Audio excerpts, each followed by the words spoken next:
अंकित और अनु भाई बहन थे। माँ बाप के देहांत के बाद बड़ी बहन अनु ने दिन रात मेहनत करके अंकित की देखरेख की और उसे पढ़ा लिखा कर पैरों पर खड़ा किया था। दोनों भाई बहन खुशी खुशी रह रहे थे। एक दिन, दीदी मुझे जॉब मिल गई है। अरे वाह भैया, तेरी मेहनत सफल हुई। मेरी मेहनत नहीं दीदी, आपकी मेहनत। अगर पापा के निधन के बाद मेरी जिम्मेदारी आप न उठाती तो ये सब नहीं हो पाता। मेरी सफलता सिर्फ आपके बलिदान की वजह से है दीदी। कुछ महीनों बाद अंकित की शादी सीमा से हुई। सीमा बड़ी ही चालाकी से अनु से मीठा मीठा बोलकर घर का सारा काम करवा लेती थी और खुद अंकित के साथ घुमा फिरा करती थी। वैसे तो वो सिर्फ खाना बनाने का काम ही घर में करती थी, लेकिन अब उसे उससे भी छुटकारा चाहिए था। इसीलिए एक दिन, दीदी मेरे हाथ का खाना अंकित को पसंद नहीं आता, क्या आप खाना बना दोगी प्लीज? अरे हाँ, ये भी कोई कहने की बात है, जरूर। सीमा इस बात से मन ही मन बड़ा खुश होती है और अगले दिन के झाड़ू पोछे के काम से छुटकारा पाने के लिए एक और तरकीब लड़ाती है। हॉल में जोर जोर से कराहने लगती है। उसके कराहने की आवाज सुनकर अनु हॉल में भागती हुई आती है। क्या हुआ सीमा? दीदी लगता है मेरी कमर अकड़ गई है। वो क्या है ना, मुझे झाड़ू पोछा करने की आदत नहीं है ना। मेरी मम्मी पापा ने मुझसे कभी ये काम नहीं करवाया। अरे कोई बात नहीं, झाड़ू पोछा ही तो है, मैं कल या करूंगी। ऐसे ही धीरे धीरे सीमा ने घर के सारे कामों का बोझ अनु पर डाल दिया।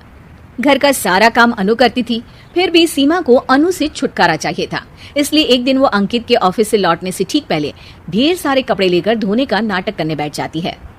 अरे सीमा, इतने कपड़े?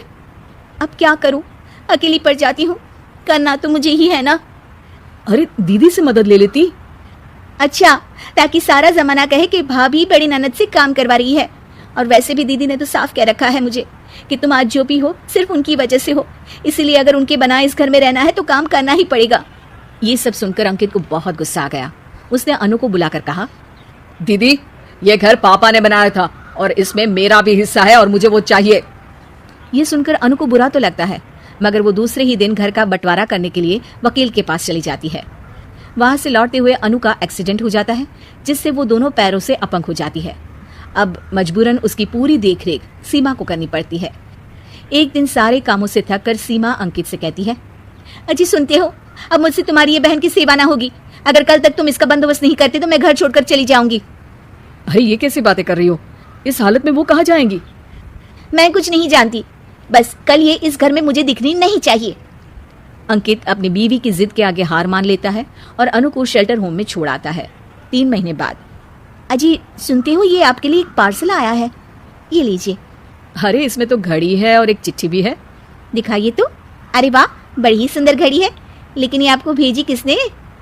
पता नहीं, शायद चिट्ठी में कुछ लिखा हो। आशा करती हूँ ये घड़ी तुम्हें पसंद आएगी। रक्षाबंधन की बहुत शुभकामनाएं, तुम्हारी दीदी अनु। चिट्ठी पढ़कर अंकित की आंखें भर आती है। मैं दीदी को लेने जा रहा हूँ सीमा। अरे घड़ी भेज तो दी उन्होंने, अब क्यों जाना उनके पास? देखा सीमा, दीदी हमसे दूर जाकर भी हमारे बारे में ही सोचती है, और एक हम है जो उनकी सेवा से बचने के लिए उन्हें शेल्टर होम छोड़ा है। तुम्हारी बातों में आकर मुझसे ये क्या पाप हो गया?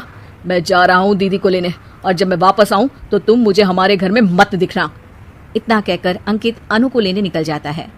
वहां पहुंचकर, दीदी मुझे माफ कर दो, मैं तुम्हें लेने आया हूँ। भाई आज तो राखी है, आज तो मैं मना कर भी नहीं सकती। दोनों घर पहुंचते हैं। अरे सीमा, तुम अभी तक यहीं हो? निकल जाओ इस घर से। अरे वाह अंकित, फिर वही गलती कर रहे हो तुम। सीमा, तुम कहीं नहीं जाओगी। दीदी मुझे माफ कर दो, मुझसे गलती हो गई।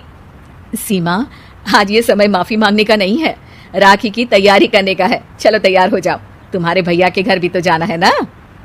ये सुन सीमा अनु के गले लग जाती है।